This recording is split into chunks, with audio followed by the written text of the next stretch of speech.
إله إلا الله وحده لا شريك له وأشهد أن محمدا عبده ورسوله صلوات ربي وسلامه عليه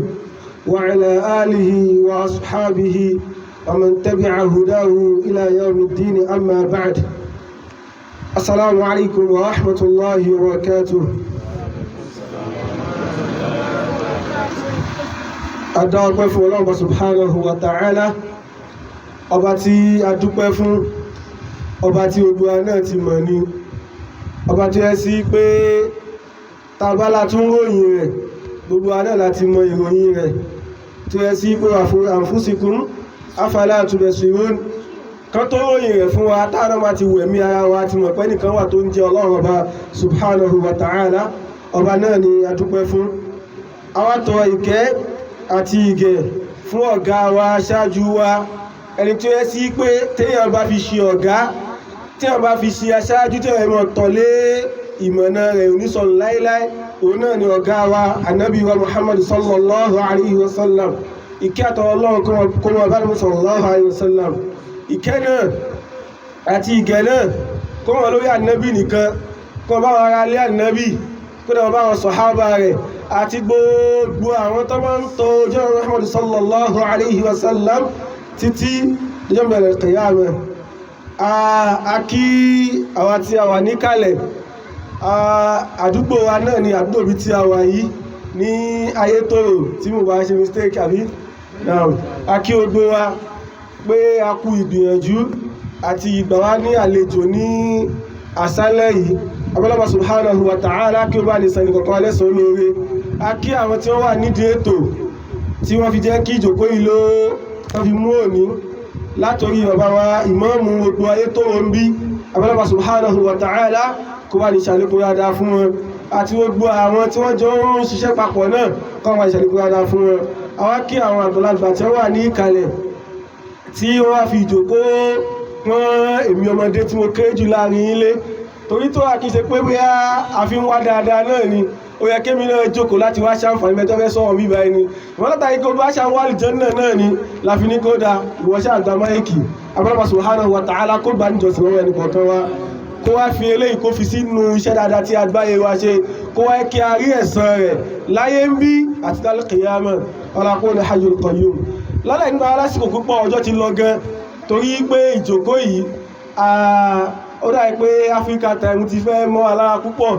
torí pé 4:30 ni mo rò pé ó dáa kí a kọ sí jókòó, ṣùgbọ́n látara àánú Ọlọ́run subhanahu wa ta'ala, Ọlọ́run ní kó tóbi tó 6 kí a tó bẹ̀rẹ̀. Bó wá ṣe wù kó rí, a manage àsìkò láti fi ṣe wa láǹfààní léètò ẹ sí pé kò sí tuntun ká nígbà wá sọ, akànfẹ́ ṣe gbìyànjú pé ká tún jọ gbé tíráyẹ̀wò náà ni kọ́lọ́wọ́ subhanahu wa ta'ala kí ó ṣe níwọ̀n fún wa. Èyí tí wọ́n fi sọ àkọ́lé ọ̀rọ̀ wa ní ìrọ̀lẹ́ yìí, òun náà ni ọ̀rọ̀ nípa alhajju, ṣùgbọ́n tọ́pìkì tó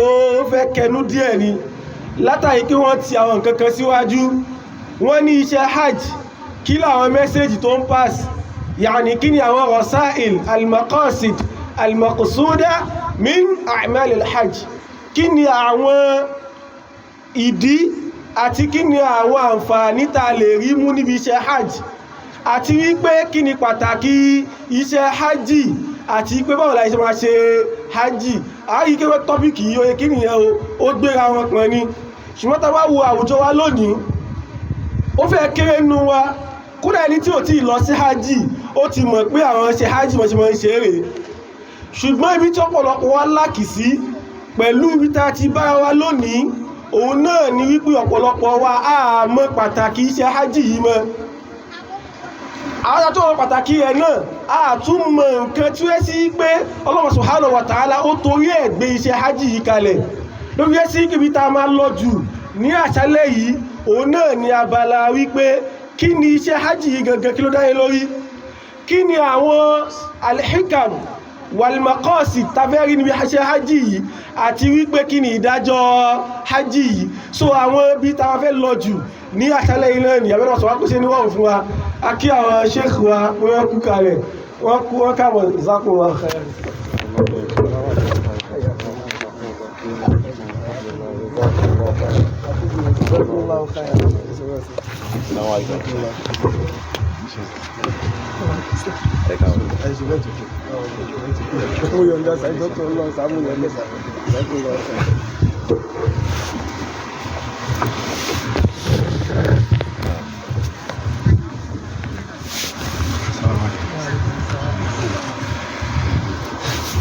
ẹ má bínú ẹ dákun ẹ̀yin kalẹ̀ àwọn tó wọlé mú gbọdọ̀ mọ́ kí wọn ní àwọn afáwa ní ìjọ tó lọ ẹ má bínú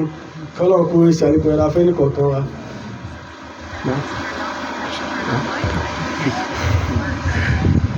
Jazakumullahu khairan.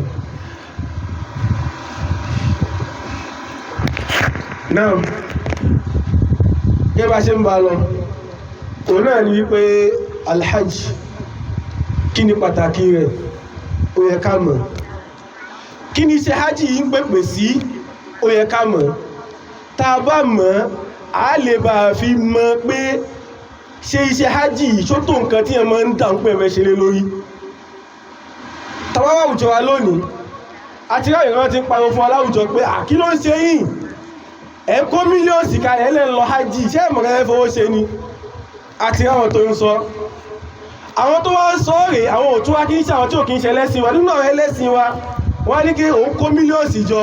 òun àmọ̀gẹ́ tó kàn hajj ló tún kàn lọ́wọ́ ẹ̀ pẹ̀lú ògo Ọlọ́run ọba irú àwọn ẹni wá gbọ́ èsì wọn lónìí pẹ̀lú ògo Ọlọ́run. Kí nìdí òun náà ni wípé ọ̀pọ̀lọpọ̀ wa a mọ̀ bí tí iṣẹ́ hajj yìí ti ń bọ̀ a dẹ̀ mọ̀ nǹkan tó fẹ́ forí sọ nínú ẹ̀sìn.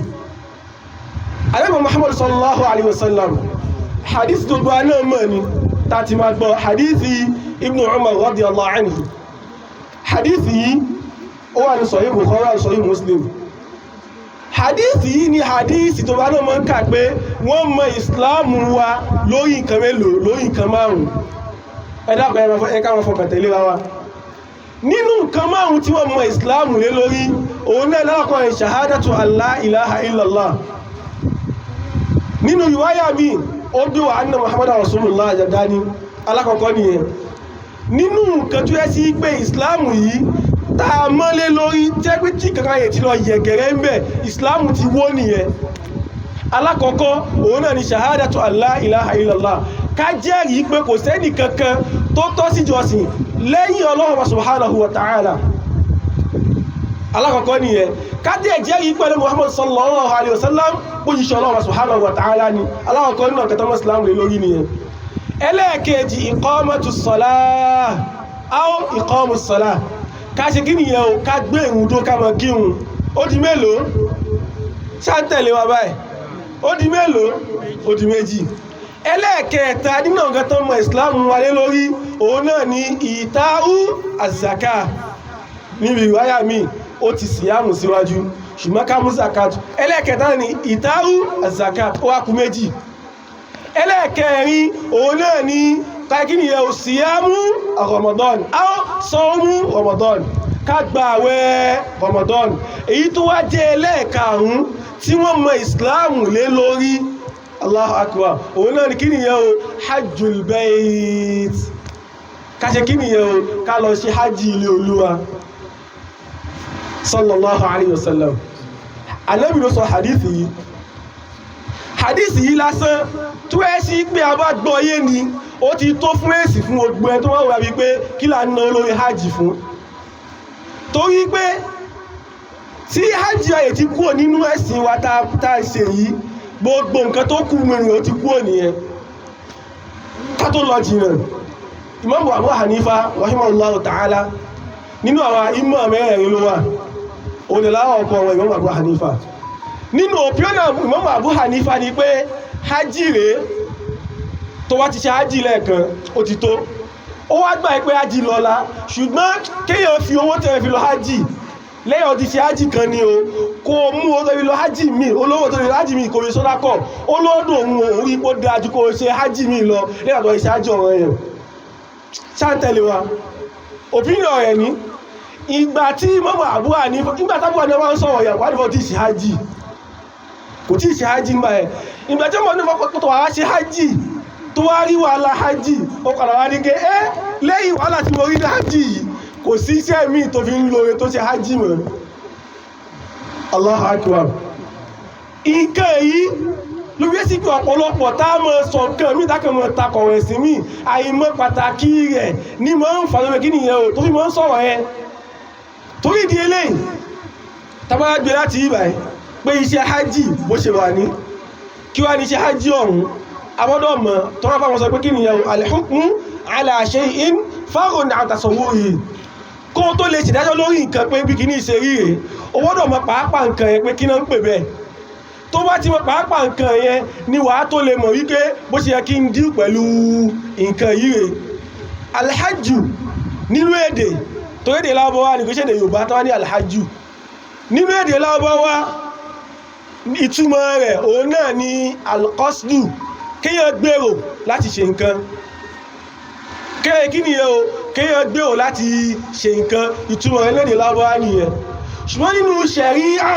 nínú òfin ẹ̀sìn tó bá sọ pé hajj ìtumọ̀ rẹ̀ náà ni pé kí nìyẹn o qasdu al-Makkata al-Mukarrama òun náà ni kíyàn gbèrò láti lọ Mẹ́kà tó yẹ Mẹ́kà alápọ̀nlé wal masha'ira al-muqaddasa àti àwọn àyè tó jẹ́ àwọn àyè ẹ̀ṣà nínú ẹ̀sìn kí láwọn àyè ẹ̀ṣà tó wípé kò ṣe Mẹ́kà ní ilé Ọlọ́run wa tá a mọ̀ sí Kaaba òun nìkan láti máa ṣe hajj nínú ọdún yẹn tó ṣe hajj òun náà ni almuna aw almina nínú àyà tó ṣe hajj òun náà ni Arafat tá ń pè ní Àràfá nínú rẹ̀ òun náà ni Muzdalifa nínú rẹ̀ tàbí láti Muzdalifa lẹ́yìn rẹ̀ náà ni kí nìyẹn o Jamarat láti máa lọ tí jùgbò ẹ̀yìn náà wọ́n lè ta dáńkọ fún àwa yìí gbogbo àwa yìí òun náà wọ́n pè ní al-masha'iru al-muqaddasa àwọn àyè tó jẹ́ àwọn àyè ẹ̀ṣà òun náà ni àwọn àyè tá a dáńkọ yìí sọ wọ́n ní pé qasdu Makkata al-Mukarrama òun náà ni ká gba aláàlẹ́ ọkọ̀ abẹ́rẹ́ sí kí nìyẹn o a fẹ́ lọ Mẹ́kà wal masha'iru al-muqaddasa àti pé a tún gbàgbé lọ sáwọn àyè alápẹ̀lẹ́ tó jẹ́ àwọn àyè ẹ̀ṣà li ada'i an-nusuk aw li ada'i al-manasik látàrí pé alá ní ẹ̀pá afẹ́ lọ ṣe kí nìyẹn o afẹ́ lọ ṣe iṣẹ́ hajj ta'abbudan lillahi subhanahu wa ta'ala pa afẹ́ fi ṣe jọ́sìn fọ́lọ́wọ́ subhanahu wa ta'ala èyí tá sọ gbẹ̀yìn yìí àwọn afọ́gẹ́ tó bá fi sí ṣùgbọ́n ìbọn tó ṣe ìwọ̀n Allah ta'ala àwọn ní ká mọ̀ fi sí tí ó pọ̀lọpọ̀ àwọn èèyàn tí mọ̀ wípé sábà lọ ṣe ìjọsìn ń gbẹ̀ náà ẹlòmí ò tí ó kọ̀wé ẹ̀mí kankan lọ ṣe hajj láti wọlé afẹ́ fi lọ gba táìtù kún táìtù tó wà nílẹ̀ kò jù bẹ́ẹ̀ lọ́dọ̀ ẹlòmí pé orúkọ ti wà nílẹ̀ ká tún lọ gba oyè kóyè láàfin níláwò pé ó mọ̀ kí wọ́n lọ hajj ni wọ́n kí Mr. Lágbájá Mr. Lágbájá sọ pé aláàjì Allahu Akbar a ní ẹ̀ṣánú ajé o bá dúró owó tí wọ́n náà lọ ní látàrí pé ó ti wò wí kí àdúró tí wọ́n náà yìí wá láti wọ́n ṣe yìí kó wá láwọ́ kọmọ́ mi lórí ṣùgbọ́n rú ẹ̀yẹ́ tó wá lọ kírun kò yí gẹ́pẹ́ oníkírun ó dẹ̀ ó ń kírun ó yọ zaka ó ń gbàwẹ̀ kò mọ́ retí táìtù mẹ́ ó wá díṣẹ́ hajj ó wá retí táìtù kò sí nǹkan tó fà á ju wípé àmọ́ pàtàkì iṣẹ́ hajj yìí lọ náà kí wá ní ìdájọ́ hajj nínú ẹ̀sìn ìdájọ́ rẹ̀ ọ̀ràn èèyàn ni o wájibun ọ̀ràn èèyàn ní ká ṣe hajj kò ṣe náà máa fẹ́ kọ́ ọ̀ràn èèyàn bóyá sí ọ̀ràn èèyàn ní ká kírun ká yọ zaka ká gba ṣìyàmù ọ̀ràn èèyàn náà ní ká ṣe hajj so kò sí kò ní dáútún nú amadẹ̀ mẹ́rin rẹ̀ wá ẹ̀rí alákọ̀ọ́kọ́ láti mú wá fún ọ̀nà hadith mú mọ́ ó tún wá nù Kùránì Allah subhanahu wa ta'ala máa sọ nù Suratu Ali Imran Allah bá ní ké walillahi ala nasi hajjul bayt Allah bá ní ké ó ti ń bẹ fún Ọlọ́run bá lórí ogbó ọmọ ẹ̀dẹ́ ní pápátá hajjul bayt pé kan ṣe hajj ilé Olúwa áyà yìí áyà tó fi ń tọ́ka sí pé ọ̀ràn èèyàn ní kéèyàn ṣe hajj torí pé sígà tó gbé wá sígà amúrù ni wal amru yaqtadi al-wujub tàbá ti rí ọ̀ràn èèyàn pé kí ní ọ̀ràn èèyàn ni ká ṣe ọ̀ràn èèyàn náà ní fún wa so ká lọ hajj rẹ̀ ọ̀ràn èèyàn ní ká lọ sí hajj ẹ̀rí aláwọ̀kọ́ nìyẹn nínú èyí ó tún bí wá pọ̀ ọ̀ràn èèyàn ní ká lọ sí hajj olóòdì hadith pé bú ni al-islamu ala khams gbogbo ọmọ islam lórí nǹkan márùn nínú àwọn kan márùn tán mọ́lé lórí hajjul bayt liman istata'a ilayhi sabila òun náà ní ká ṣe hajj fẹ́ni tó bá ní kápá àti ṣe kí nìyẹn o fẹ́ni tó bá ní kápá àti lọ ibi tí kí ní ti máa ń dá ojú fáwọn èèyàn lẹ́nìí ẹ pé ẹlẹ́ tó wá ní kápá ní jàre ìmú náà ń ṣe tó wá ní kápá ní o adẹ́sì mọ́ kí wọn kò lẹ́ tó wá ní kápá mẹ́ àwọ̀ ẹ̀fẹ́ tó wá ní kápá ní ṣùgbọ́n lápẹ́ wọ́n ti bọ́ pé lìmọ̀nísítà tó wà ilé ìṣẹ̀bílà ẹ̀ ṣe tó ti wá tàbí wọlé fún ẹ pé tó bá ti lágbára ni wọ́n ka iṣẹ́ ájì ẹkún àfiwá ọ̀pọ̀lọpọ̀ mùsùlùmí lónìí tó ẹ́sì kí wọ́n lágbára ti lọ sí hajj wọ́n dẹ̀ wọ́n ní kí wọ́n kò tí ìyá kí ló dé mo sì ń ṣàwọn pọ́jẹ́ẹ̀tì kan lọ́wọ́ ní jàre pé ó ń kọ́yé lọ́wọ́ ó fẹ́ ra mọ́tò ó fẹ́ lọ lóyìnbó ọmọ rẹ̀ fẹ́ ṣe nǹkan ọmọ rẹ̀ fẹ́ lọ sí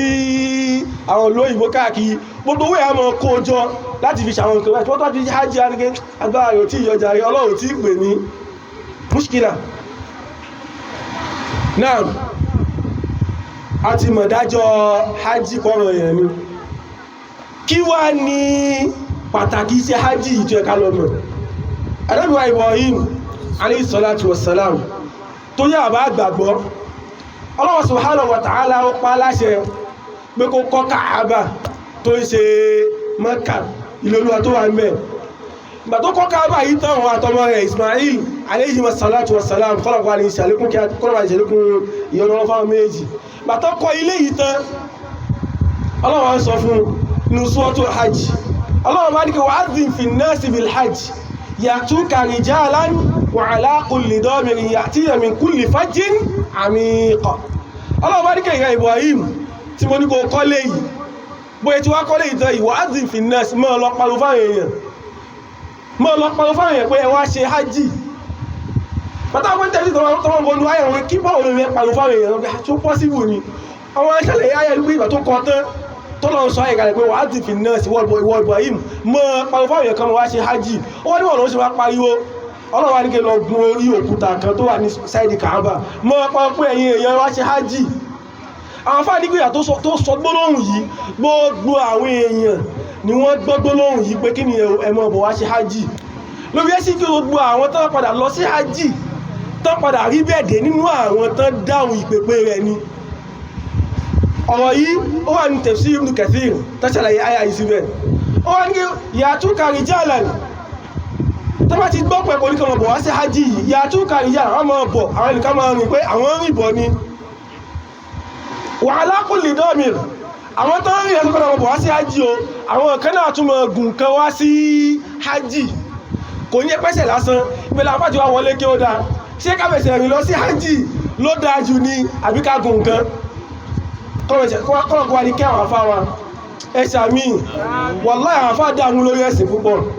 àwọn afá kan wọlé kí Ọlọ́run bá ti gbé ẹfẹsẹ̀ rìn wá síwájú pé ya'tuka rijalan àwọn ká mọ̀ bọ̀ tó fẹ́ wá sí hajji wọn rìn lọ sí hajji wa 'ala kulli damirin àwọn ká sì mọ̀ gùn kan gùn lọ sí hajji wọ́n wá ní kódà ìwọ ló wá dáa jù méjì ṣé ká rìn lọ ní àbí ká gùn kan àmọ́ wà ní pé tàbá wò lóòótọ́ Ọlọ́run bá ti gbé ká rìn lọ síwájú ṣùgbọ́n ìwọ l'Ànábì ṣe nù méjèèjì sallallahu alayhi wa sallam bí abi wa ummi sallallahu alayhi wa sallam ọlọ́gbọ̀n wá ní kí Ànábì wallahi Ànábì kẹ́lá Ànábì wa sallallahu alayhi wa sallam ẹni tó wọ́n sọ ọkùn sọ pa Ànábì wallahi kò mọ̀ Ànábì ni wallahi kò mọ̀ wọ́n tó fọ́nà ọ̀bá kò mọ̀ tó wáyé tó wọ́n bá Ànábì mọ́ tí wọ́n bá fa wàhálà sọ yẹ́ kó wá gbọ́n pa Ànábì yẹn sallallahu alayhi wa sallam àwọn ní kí Ànábì ṣe nù méjèèjì ìwọ̀n Ànábì ṣe nù méjèèjì Ànábì lọ sí Mẹ́kà ní àbógun kan lọ ẹjẹ́ àdáhùn ogun kan lọ ní ogun àkúnmí lọ ní sallallahu alayhi wa sallam ìgbẹ̀lẹ́ ti wá wọlé kí ayé pé kíyàn gùn kan lọ ó dáa jù kí nìyẹn o kíyàn fẹsẹ̀ rìn lọ ẹ wá wo ìkẹ́ tó bí wà lónìí tó yẹ sí bọ́ọ̀rìn lọ ní ṣàwọn lè dánwò ṣá àwọn tó dánwò lọ́jọ́ kí ní àná ọlọ́wà ní balẹ́sì fún wọn nígbà yẹn àwọn òtítù rí àwọn kẹtàwà tún rí lónìí ni táà bá ti rí àwọn kẹtàwà rí lónìí kódà ní dánwò láyé àní kí fẹsẹ̀ rí lọ́kẹ̀ tí pléènì wà so oògùn kan lọ ni mẹ́lẹ́ tí wá mú pé kíyàn kúkú gùn kan lọ ló fi ń lọ́lá jù tẹ́kẹ́ láti kí nìyàn láti Mọ̀dínà ó ti gbéra lọ sí Mẹ́kà ìrìn Mẹ́kà náà sí mọ́tò kìí sẹ́yìn kékeré tó bá gun mọ́tò gan lónìí kódà kò tí wá fast wọn mọ́tò gùn wà lò 4 hours kò tí wá rìn dáadáa ó ṣe ó gbé wà lò 4 hours kí wọ́n pẹ́ fẹ́ wá rìn láti bẹ̀rẹ̀ wádùú wá láti ẹ̀mà ṣe so lè fi ń tọ́ka sí pé iṣẹ́ hajji nǹkan tó ṣe pàtàkì ni nínú àwọn abala alákọ̀ọ́kọ́ tàti máa rí wípé iṣẹ́ hajj rẹ̀ nǹkan tó ṣe pàtàkì ni Allah bá ní pé yàtúkọ̀ rijalan tó bá ti gbọ́ pípẹ̀ wà lórí Ibrahim alayhi salatu wa salam wọ́n mọ̀ bọ̀lẹ́ tó rí bọ̀ wa ala kulli damirin wọ́n á túnmọ̀ gùn kan wá ya'tuna min kulli fajjin amiq wọ́n mọ̀ wá látọ̀nà tó jíìn ọ̀nà tẹ́kọ̀ ọ̀gán náà lé wà tí mọ̀ ipá èèyàn wá tí wá dé Mẹ́kà lónìí tó wá gbọ́ lú mi kúrò àwọn tí wọ́n tó wá kúrò èèyàn lè wà kí wọ́n ti wà mùsákọ̀f tó wà lẹ́yìn tó lajú dáadáa wà sí ìlú ọ̀gá ìmọ̀ ògbọ́lù títí ẹ̀yìn náà dẹ̀ tún wá ṣáájì láti lù yín ìlú tó ẹ̀kọ́ ògbọ́rí tó túnmọ̀ sí pé nǹkan yẹn nǹkan tó kọjá òye ẹ̀dá ni àwọn ìlú tó ẹ́sí pé ò lé òkè mùsùlùmí wà nílùú yẹn kódà olè tọ́sọ́ ìgọ́gọ́ kọwọ́ ìgẹ́ mùsùlùmí wà nílùú yẹn bí wọ́n fẹ́ sí wọn pamọ́ wọ́n tó bá dé hajj wà á tí àwọn kan tán wá láti ìlú yẹn tí ọmọ ike ẹ̀yìn náà tún wá sí Mẹ́kà tó túnmọ̀ sí pé ìpèpè ẹgbẹ̀rẹ̀ tí ò kí ń ṣe ìkèrè tó ẹ́ sí pé ó mọ lórí àwọn ẹnìkan ni ya'tuna min kulli fajjin amiq àwọn èèyàn máa wá láti ibi tó jìnà láti wá ṣe kí ni ẹ̀rọ láti wá ṣe iṣẹ́ hajj so eléyìí nínú àwọn ẹ̀rí tó fi ń kọ́ta sí pé iṣẹ́ hajj iṣẹ́ tó ṣe pàtàkì púpọ̀ ni tó yẹ sí pé ẹni tó wá jẹ́ mùsùlùmí gidi tó bá tiẹ̀ mọ jẹ̀rán nǹkankan ó rọ̀ mọ jẹ̀rán pé bó bá ṣe lè wù kó rí lọ́nà halali o èmi náà mọ́dọ̀ dé Mẹ́kà tán sọ yìí kí nìdí àṣọ̀dá aláwọ̀kọ́ fún pé kí ni bó tẹ̀mọ̀ kankan mọ̀ pé iṣẹ́ yìí ó jẹ́ kan nínú àwọn orígun ẹ̀sìn Islamu ẹlẹ́ẹ̀kejì wá tún ráyè tí mo sọ fáwọn èèyàn kódà bẹ́ẹ̀ sí pé ẹ̀rí èyàn lè wọ́n gbẹ̀rí tó gbé wá fún ṣùgbọ́n tó wáyé tó bá ń ṣe ẹ̀sìn lóòótọ́ tó náà pọ́hun sí ọ̀sì pẹ̀lẹ́ sí òun Allah subhanahu wa ta'ala sọ fún Al-Qur'an Allah bá ní laqad kana lakum fi rasulillahi uswatun hasanah Allah bá ní kó tí ń bẹ̀rẹ̀ àdébù sallallahu uswatun hasanah àríkọ́ ṣe dáadáa tó fi ń dáa jù ó ti pín sára àdébù sallallahu alaihi wasallam kódà kẹ́rì mímọ́ wa pé òkè yẹn lè ṣe hajj tó ẹ́ sí pé èèyàn nífẹ̀ẹ́ níbi lóòótọ́ ó dẹ̀ gbẹ́ pẹ́ níbi ṣe hajj ìyẹn gan tó pé kí ẹ sọ pé tó ipá níbi ṣe nǹkan yìí o èmi náà fẹ́ ṣe nǹkan yìí látàrí pé asọ́pá níbi ṣe hajj ó yẹ kémi náà ṣe hajj lóòótọ́ ara bí tí súnà ti máa ń jáde nìyẹn ló fi ẹ́ sí gbà bí kíyàn farabalẹ̀ lórí ọ̀rọ̀ ẹ̀sìn yìí súnà yóò kọjá wípé àkòwọ́kọ̀ àwọn nǹkan yẹn súnà lásán ni olóòdífẹ́ Ànábì sallallahu alaihi wasallam ó wá lè jọ́ ẹni tó bá ti nífẹ̀ẹ́ mú atẹ́wò ṣe kí ní bó ṣe máa jọ ẹni yẹn ni láwùjọ wa lónìí ìsìn ọ̀pọ̀lọpọ̀ táwọn èèyàn ń ṣe lónìí àwọn èèyàn ń kọ́pì àwọn ẹnìkan ni kódà ìrìn lásán bí ẹ ṣe rìn àwọn èèyàn ń kọ́pì yàn pé mẹ́mọ̀ rìn bẹ́ẹ̀ nìyẹn ṣe rìn bí ẹ ṣe ń sọ̀rọ̀ àwọn akẹ́kọ̀ọ́ mẹ́mọ̀ sọ̀rọ̀ bẹ́ẹ̀ nìyẹn ṣe ń sọ̀rọ̀ ẹni tí ò jámọ́ kankan láwùjọ ni yàní ìsáànù ni yàní mabzul àwọn mambuz ẹni tó yẹ sí pé tó tàbí sórí ìṣẹ̀rí àrùn ìṣẹ̀wọ̀n ké ẹni yóò jámọ́ kankan náà bọ̀bẹ́ tó ipò ń kọrin ṣá pé àwọn olórin ní ọ̀làyàn tún gbọ́n tàǹsì adìbáwọn tó ṣe pé kèmí náà fẹ́ jọ lágbájá kódà tó ọwọ́ bíbí ìráwọ̀ kí wọ́n náà wà dẹ̀ wọn lọ kọ́ ikú jọrú ẹniyẹn subhanallah ṣùgbọ́n àwọn ń sọ̀rọ̀ pa ẹni tó yẹ sí pé sallallahu alaihi wasallam ẹni tó yẹ sí kò sí ọ̀gá àwọn ànábì Ọlọ́run bá gan ló tún jẹ́ àwọn anígbé ká jọ àtúwọ́ mímọ̀ fíìlì pé àwọn òwúrú bákan pé èmi yàtọ̀ ẹjẹ́ ń yàtọ̀ ẹjẹ́ kí n yàtọ̀ tàbí mo fi jọ àníwí sallallahu alaihi wasallam torí ẹ̀rí pé laqad kana lakum fi rasulillahi uswatun hasana gbogbo àyíkọ́ṣe dáadáa ó ti ń pín sára sallallahu alaihi wasallam ọlọ́run wá dáadó sí ẹ̀ ọlọ́run wá ní kí liman kana yarju Allaha wal yawmal akhir torí pé mùsùlùmí láyé yìí sìn àti ọpọlọ rẹ pé ayé yìí sìn tàbá wà ń bẹ̀ bá pẹ́pẹ́pẹ́ àpàdà lọ náà ni tó bá tó wá ṣú ọ̀pá lọ a ti mọ̀ pé ibi kan là ń lọ àwọn òkè àwọn ọ̀dọ́ pé ẹ̀ta wá ti kú tán ìsinmi ti dé láì ìsinmi ò tí ì dé ya akhi taqillah ìsinmi ò tí ì dé ó sì níbi tó ń lọ sóbi tá ń lọ yẹn bó ti lè já sí ọ̀rùn fún wa Ọlọ́run ti wá kílẹ̀ rẹ̀ fún wa lọ́wọ́ kí laqad kana lakum fi rasulillahi uswatun hasana àyíkọ́ yàrá ti ń gbẹ̀lá àrùn sọ̀sọ́lá fún yín liman kana yarju Allaha wal yawmal akhir fẹ́ni tó fẹ́ pàdé Ọlọ́run subhanahu wa ta'ala tó fẹ́ bá ojú Ọlọ́run bá pàdé wal yawmal akhir tó lè bẹ́ kọjọ́ gbéǹdì àríkẹ́wọ̀ kó wọ̀n fóhun kí ló yẹ kó ṣe kó tẹ̀lé Ànábì Muhammad sallallahu alaihi wasallam so àwọn nǹkan wọ̀nyí láàfin mọ̀ wípé iṣẹ́ hajj iṣẹ́ tó ṣe pàtàkì púpọ̀ ni iṣẹ́ hajj iṣẹ́ tó yẹ sí pé ó yẹ ká mú ká mọ̀ owó ní gbogbo ìgbà pé wọ́n lọ́wọ́ bá ìmílẹ̀ fẹ́ délé rẹ̀ yìí ń fẹ́ jẹ́ pé rẹ̀ yìí lórí tọ́lọ̀ àwọn ìbádàn sọ pé ẹni tọ́lọ̀ bá pè ní mọ́ ìyàgbọ́n lọ́ ìbádàn ẹmọ́ bínú o so wọ́n lẹ́ tọ́lọ̀ bá pè ló sàmọ́ ń lọ ṣá so tọ́lọ̀ bá pè yàn ṣùgbọ́n àti wáyé ìpọ́lọ̀ ọlọ́run ìkíni ọlọ́run tó wá ń rẹ̀ sọ̀sán pé ọlọ́run rẹ̀ bíbọ̀ yí pé kó pè wá pé ká wá sí hajj so lè túnwọ̀ sí pé ẹ̀tọ́ rẹ̀ tìrí bí lọ ọlọ́run ìkíni yẹn o ọlọ́run ti pè náà nìyẹn so àwa náà wọ́n rẹ̀ tàbá ti ń jẹ́ ẹran pé àwa náà fẹ́ lọ sáyé yìí kódà tá a bá padà rí bí lọ nínú dáadáa ṣẹ̀ríà nìyẹn ẹ̀tọ́ bá ti ń jẹ́ ẹran nǹkan ṣùgbọ́n kò lágbára àti ṣe nǹkan tí ó fi jáde láyé ọlọ́run máa san lẹ́san rẹ̀ so ẹ jẹ́ kó wà nínú ọkàn wa pé bó wá ṣe lè wù kó mọ bó wá ṣe lè wù kó wọ́n tó àwa náà fẹ́ débẹ̀ àwọn kan wà lónìí mo kọ́ra mo gbọ́ níjọ́ wọn pé ọ̀sẹ̀ tó lọ ní ẹnìkan wà nínú àwọn èèyàn wa náà ni wọ́n ló fẹ́ lọ pẹ̀lú ìyàwó rẹ̀ wọ́n ò kí subhanallah ẹni tí ẹ̀ka wà ní 200,000 500,000 gan kò wọ́n ní pòun adé ájì láyé òun ìgbà tó wá di bí 7 million 8 million àbí 10 million ni ló ẹ̀sẹ̀ wá lọ pẹ̀lú ìyàwó rẹ̀ lọ́dún yìí Allah akbar so nǹkan yẹn ò kí ìṣẹ̀kan tó yẹ sí pé yàní mustahil tẹ́ nǹkan tí ò lè yàní nǹkan tó wà impossible ni láà abadan tọ́lọ̀ rẹ̀ ṣe ní wọ́n fún yàn bó ṣe máa ṣe ní wọ́n fún yàn ṣùgbọ́n kí ẹmọ rí ní ike àwọn ẹ̀ tí wọ́n ju àwọn olè lọ rárá ti wà láwọn ọjọ́ sí là ń sọ adúgbò tó wà nílẹ̀ yìí kí ló wà nílẹ̀ tó yẹ sí pé àríwẹ̀ yìí gbogbo nǹkan táwọn sọ yìí náà sì bùkátà ayé náà ni so kò dẹ̀ ná ọlọ́wọ́ sọ wà ní kankan láti yanjú bùkátà oyè wa láàrin kún fáyà kún náà ni bùkátà ti yanjú so nínú àwọn ẹ̀rí tó yẹ kí a fi mọ̀ wípé hajj rẹ̀ nǹkan tó ṣe pàtàkì púpọ̀ tó yẹ kí a mójútó ni hadithi wà lọ́dọ̀ Abu radiyallahu anhu tí wọ́n gbà wá ẹnìkan lọ́wọ́ sọ̀sọ́lá ọjọ́ kan pé wà nábì ayyul a'mali khair pé wà nábì iṣẹ́ olófin ń lo tí mo lè ṣe ó lọ bá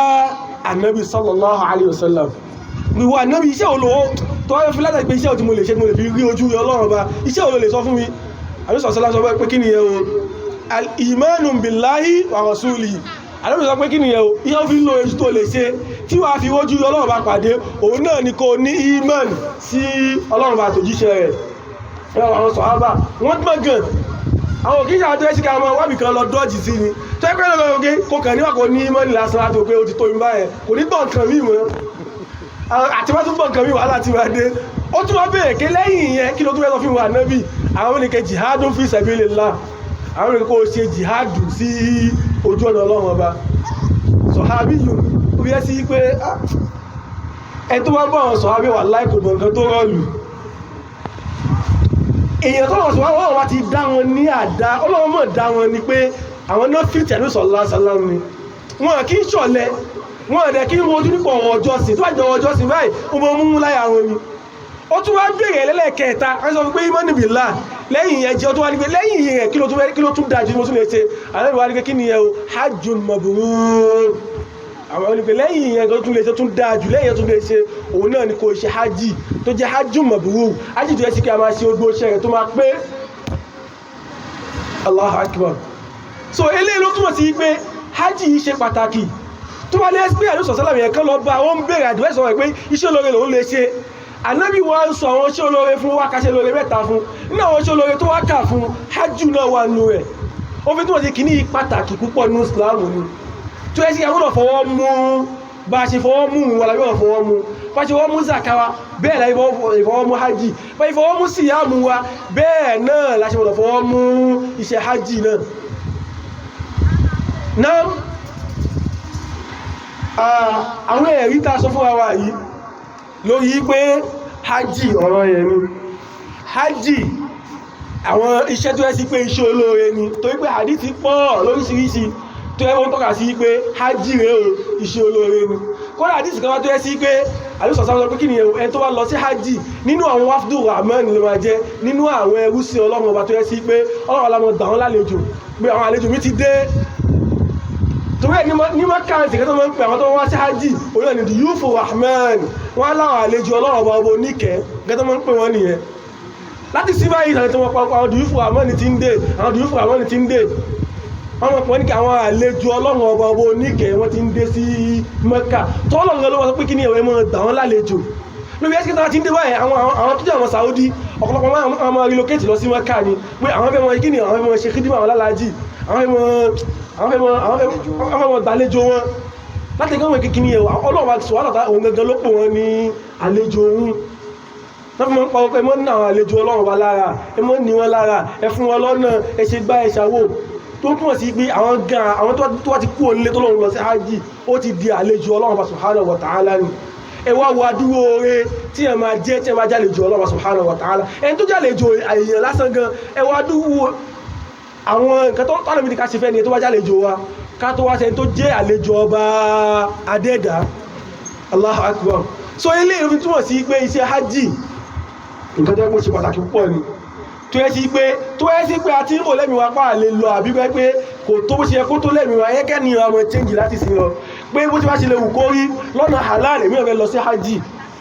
kádẹ́mọ̀ wí pé ọ̀sọ̀ wádà tó lọ mọ́ ń ṣe ní wọ́n fẹ́ dá wallahi kò sí bí hálà yẹn ṣe fẹ́ wà dọ́ yí kọ̀ tó pé ìnira báyẹ̀ tó tọ́wọ́n fẹ́ ṣe hajj ní wọ́n fún yàn Ọlọ́run wá ṣe ní wọ́n fún yàn tó yẹ sí pé Ọlọ́run mọ̀ tí kéwà mọ́ hajj ìlúmọ́ ní ìsàtọ́ àìlé ìsẹ̀bílà ẹ pé Ọlọ́run ti mọ̀ pé olùfẹ́ mọ́ láwọn ní àkọ́kọ́ tó lè kọ díẹ̀ lọ́nà wọn tó wáyé tí ní ayẹ ti bọ́ pò fún ẹ̀rọ ìgbà hajj lọ kódà rí náà àfọ́tọ̀ pé tó wá lágbára tí ò bá ṣe hajj rẹ̀ kó fi kú ẹni yìí tó ti di kèfèrí ó lágbára hajj ó wá lọ ṣe tí tó fi kú ẹni ti kú ní mùsùlùmí tó yí pé ó ti tì kan dànù nínú àwọn nǹkan tó jẹ́ òpó ìsìláàmù márùn-ún nìyẹn taka fúnra wa iṣẹ́ hajj náà àwọn òpó ìsìláàmù ni tó wá lágbára tó bá ti wá lọ ṣe ẹgbẹ́ tí ó kírun náà ni ó lágbára ń sìn kò rẹ́ ìkan kò ṣe ọpọlọ ẹ pé ó wá kírun ẹni báyọ̀ kì í ṣe mùsùlùmí o kódà kó gba ẹ̀ ní mùsùlùmí torí pé ìrun rẹ̀ sí nínú àwọn ọ̀ràn yan nǹkan tó fi mọ ẹ̀ ní mùsùlùmí ni nínú àwọn nǹkan tó máa tọ́ka sí pé ìmánì tó wà nínú ọkàn èèyàn ìmánì yẹn ń ṣiṣẹ́ ni gẹ́gẹ́ bẹ́ẹ̀ náà ni hajj náà ṣe rí pé ó lágbára olówó lálàáfíà ó wá lọ méjì náà tó wá ní tó wẹ́ kó olówó kò wá sálàáfíà irú wọ̀ èyí sì náà ní fún ẹkọ́ rẹ́yàn lọ pò lówó ṣùgbọ́n kò sálàáfíà wọ́n ò gáwọn olébẹ́kẹ̀ so wà á rẹ́yàn lọ́kọ̀ kí ni ẹ̀kọ́ lọ ṣe hajj ní tó lọ ṣe padà hajj fún ẹ gẹ́gẹ́ bẹ́ẹ̀ náà lẹ́jọ́ ẹ́ sí pé tóun bá ti kò lálàáfíà kò tún lówó so ọlọ́wọ́ ní ọlọ́gbẹ̀rẹ̀ la yukallifullahu nafsan illa wus'aha tó bá ti lówó ò lálàáfíà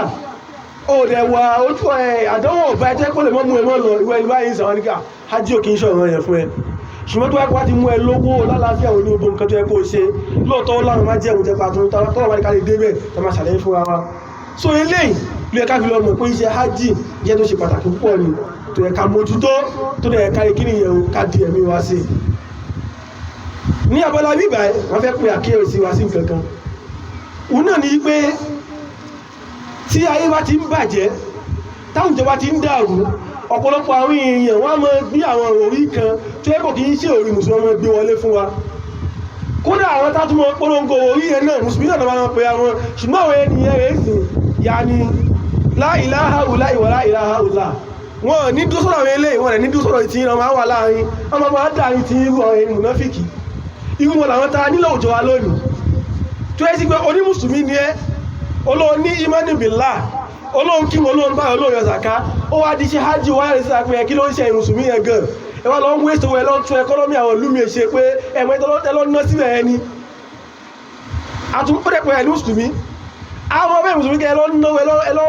ẹlọ́ ẹ̀páwà ẹkọ́nọ́mì àwọn ìlú mi ó jẹ́ kẹ́kọ́ sí ìlú yín kẹfìmọ̀ sí kẹfìmọ̀ ná nílùú yín ẹlọ́ kó sáwọn ìlú kan mọ́ta túlù tí wọ́n ṣe tó kẹfẹ́ sí hajj ó dẹ̀ lọ Switzerland ó dẹ̀ ra gómẹ̀ ìwé ẹni báyìí sí ó ń lọ UK ó ń lọ Dubai ó ń lọ ra nǹkan tó wá ti wá di àwọn mùsùlùmí kọ́ lọ ṣe ájì ara ní ẹlọ náwó sílùú onílùú èsì ọ̀rọ̀ wà fún níbi ẹkọ́nọ́mì yẹn torí táwọn bá sọ ẹlòmí lè wọ́n sọ ọ̀rọ̀ bí abíkẹ́ torí ẹ̀tọ́ ní káwà sọ tó adé Saudi ọ̀run adẹ̀kẹ́kọ̀ọ́ mẹ́ adẹ̀mùkẹ́lọ́mí sí ẹkọ́nọ́mì wọn wallahi owó táwọn ìlọ́kàwọ̀ yìí ń lọ sí hajj tẹ́ bá mọ́ ìtàwọn Saudi ń lọ́bí ṣe ẹkọ́nọ́mì ìlú ẹ̀rọ pé owó hajj ò jẹ́ kankan ní owó tọ́bí ṣe ẹkọ́nọ́mì wọn ṣe ọ̀rẹ́ bí ẹkọ́nọ́mì tí yàní subhanallah Allahu akbar so nǹkan tó ń gbéṣẹ́ lù wọn kọ́yà kọmọ́ kí owó hajj náà fi ń sí ọ̀nà fi ń túlù wọn ṣe kò sí tó bá lọ sí hajj lọ́dọọdún wà á rí pé nǹkan kan ti yàtọ̀ ní ó ti ń ṣe hajj yẹn kò sí bí tó tún káwọn lára dé mínísítà tó ń ṣiṣẹ́ tó ń mú tó ètò hajj tẹ́lẹ̀ mínísítà ẹ̀rẹ́ kò dáwà tẹ́lẹ̀ wọ́n kó wọn sábẹ́ Islamic affair ni pàtó yá wípé iṣẹ́ hajj ti ní lágbára jọ kàdà wá sọ pé okay a fẹ́ dá Ministry of Hajj gan lẹ̀ kán dáwà kalẹ̀ àwọn tó tọ́ hajj lásán bí tíṣẹ́ yẹ káwọn lára dé pé a fẹ́ káwọn yẹn mọ̀ ṣe hajj rọrùn a fẹ́ káwọn yẹn mọ̀ ṣe hajj tán ni mọ̀ ní wàhálà nú tó yẹ tó bá dé hajj lónìí ìsìn kó o dé Mọ́kà lónìí ìsìn wàá mọ ipò ṣe ń ṣiṣẹ́ lọ ní hajj náà ni kó o dé Mọ̀dínà lónìí wàá ipò ṣe ń ṣiṣẹ́ lọ náà ni wọ́n ní jẹ́ kí mẹ́ẹ̀ dúró tó bá yẹ kí owó hajj náà ná síbẹ̀ ṣé yẹ́ tí òdo lójúmọ́ ẹ̀ ṣé wọ́n ẹ̀gàn ní ti tán ni owó tó pọ̀ wàá sanwó pléènì wàá sanwó hòtẹ́ẹ̀lì àbíkà tí àwọn kan hòtẹ́ẹ̀lì fún wa ni wàá sanwó hòtẹ́ẹ̀lì náà nínú ẹlẹ́sìn wọ́n náà túnmọ̀ jẹun ní owó tó san ẹ nínú ẹlẹ́sìn wàá lọ sí Mínà tó wá dé Mínà ẹ̀sìn ogun ẹ̀wà òkun fẹ́ sí ni ẹlòmíì kò lé sí ilé rẹ̀ ṣùgbọ́n tó wá dé Mínà kò sí wàá gba èsì sára tó ń bẹ̀ subhanallah tó wá gba ẹmú ìyá òmìnira ṣayé wá ni ó ní ọwẹ̀ lọ́sàn orí ẹmọ gbóná fún ẹ àwọn ọbẹ̀rù àti lọ́wẹ̀ lọ́sàn pé ti má domi sára àbí àwọn ṣe kọ́ wá nígbà ẹ̀wọ́n mọ̀ bẹ̀ẹ́ láti lọ wọnú tọ́lẹ̀tì lọ́sàn ni orí ẹmọ gbóná tí wọ́n lè ń tà ìwé àbí kíkiri ìmọ̀ já sí wọ́n fáwọn èèyàn ọdún tó mọ́ pariwo èsì yẹn ti ń tún ṣe èsì láti more than 2 months ago láti lọ dáre ẹ̀ṣẹ́ kan lọ tún ogbé èsì tó wà ní múnà ṣe pé táwọn dìí kọ̀ọ̀kan bá ti dé o àbẹ́ẹ̀kẹ́ mọ̀ bá bẹ̀ ní ìwọ̀ ohun ní kọ́mọ̀ bá ní rámbẹ̀ èsì ti wà ń jámọ́ Muzdalifa tó ẹ́sì kí ìbẹ̀rẹ̀ tó mọ́ ń wọ́ pé ìbẹ̀rẹ̀ tó mọ́ ń lágbára jù lẹ́sí pé tó wá ti rẹ̀ sí lọ́wọ́ lẹ́gàn àti wọ́n bẹ̀rù pé kìí àti ibìkan kan sùn sí bíbá ẹni wà ti mú pálí àbí tẹ́dá ní tó bá sùn lásán tó bá lọ gbóná òkúta lè wọ́n gbóná mẹ́ tó ti gbóná látàrọ̀ nǹkan tó wọ́n bí 45 degree kí lẹ́tọ̀ wọ́n pè 35 degree ní sí ẹgbẹ́ ájú tí bẹ̀rẹ̀ sí tàbí wálé ìṣẹ́ ó ti wọ́n 42 tó wọ́n bí dàsíkò ájí ìsìn àti wọ́n 48 tàbí wọ́n tàà alágún mẹ́fà àárọ̀ tó wá jáde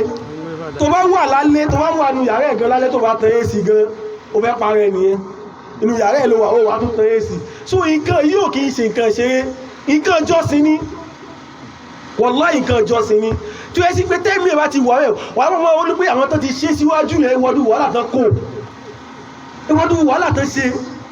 mọ́ ẹ̀dẹ̀ tó yẹ kọ́láwọ̀ ò ní ṣe tó wọ́n tó wá lówó lónìí kí wọ́n wẹ́ pé ẹwẹ́ lọ náwó ẹ̀dànù ọkàlọ́wọ́ ẹ̀kọ́ ẹ̀kọ́nọ́mì ìlú kan ó yẹ kó sọ pé yàní yàáhì al-aql yàní ma yashghal ma ya'mal yàní subhanallah so tó yẹ pé lákẹ́yẹ máa ń ṣiṣẹ́ ni wà mọ̀ pé ọ̀rọ̀ ẹ̀sìn là ń sọ àsọ̀rọ̀ ayé tó ẹjọ́ wà ayé ni wallahi kò sínú tó kàn ní kó fẹ́ lọ sí olílù ó fẹ́ lọ sí UK ń sìn wọ́n ló mọ̀ ṣáà ti mú ẹ̀sìn ẹ̀dá ní kó wọ́n jábọ́ ó fẹ́ lọ sí Mọ́kà ó lọ ṣe kankan Mọ́kà ó fẹ́ lọ ṣe ìjọsìn ni kí ni ìjọsìn náà ó fẹ́ lọ ṣe hajj so tí wọ́n ti wà nínú ẹ̀mí wa tààrẹ tí mọ̀ ìyẹn lẹ́lẹ́ mú wa mọ́ sáré pé àwọn náà fẹ́ ṣe ìjọsìn yìí tí wọ́n lọ sí máa rí lára wa kó jù pẹ̀lẹ̀ kìyàmọ̀ kan wá sọ pé òkè àwọn tó ní ìmánì wọ́n pàṣì wọn àwọn tó kírun wọ́n pàṣì wọn àwọn tó yọ zàká wọ́n pàṣì wọn àwọn tó gbà wọ́n pàṣì wọn ó wá di ti hajj wọ́n pàṣì wọn sẹ́gbẹ́ kan tó ẹ́ kó òdè lágbára àti ṣe òwà lè lọ ṣe tó ẹ́ sí pé ìmánì bá wà lára ni ìmánì ló máa ń darí ẹ̀mí lèyàn fi mọ̀ wípé nǹkan yìí ṣe kí ni ó ṣe pàtàkì púpọ̀ torí iṣẹ́ hajj iṣẹ́ tó ṣe pàtàkì púpọ̀ tó yẹ kí àmójútó ni kọ́lọ̀ kí ó ṣe ní rọrùn fún wa nínú àwọn ọlá tó wà ń bẹ fún iṣẹ́ hajj ọ̀pọ̀lọpọ̀ wa ò mọ̀ akọ̀wé àbípẹ́ àkọlọ́run tó wá ti ṣe hajj tó ti tán náà nìyẹn hajj lọ́lá ààrùn sallallahu alaihi wasallam ó ní pé ẹni tó bá ṣe hajji wàlám yarfuth ó wá ṣe hajji rẹ̀ lam yarfuth pàtó ṣe hajji rẹ̀ yìí sì kò sọ ìsọkúsọ ní hajji ó ń ṣọ́ ẹnu rẹ̀ wàlám yafsuq kò tún wá ṣe ìwà àbàjẹ́ kò ṣe wà burúkú ní hajji kí lẹ́sẹ̀ tó wá ṣe àlórí pé kí ni yarji kayawmi waladati ummuhu